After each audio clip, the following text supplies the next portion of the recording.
Hello everyone, আসসালামু আলাইকুম। কেমন আছেন সবাই? ভালো আছেন তো? আমরা ভালো আছি।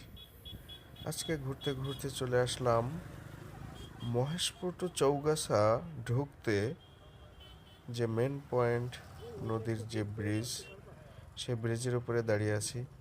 আমাদের ডান হাতে যে ধ্বংসস্তূপ দেখতে পাচ্ছেন, সেটি হলো 1971 সালের যুদ্ধের সময় যাতে পাক হানাদার বাহিনী ঢুকে অত্যাচার না করতে পারে, সেই কারণে ওই ব্রিজটি ভেঙে দেওয়া হয়েছিল। এখনো ধ্বংসস্তূপ ওখানে ওইভাবেই পড়ে আছে। কইতে তো বললা গেছি, এই কথাটা আবারও কইতে আছি। অহনো যারা আমার এই পেজটাতে ফলো দেন নাই, লাইক করেন নাই, শেয়ার করেন নাই, বইয়া আছেন কি আরে? যদি ভালো লাগে তাহলে একটা লাইক করে দেন, একটা শেয়ার করে দেন, কমেন্ট করেন, আমার পাশে থাকা। আবারও দেখা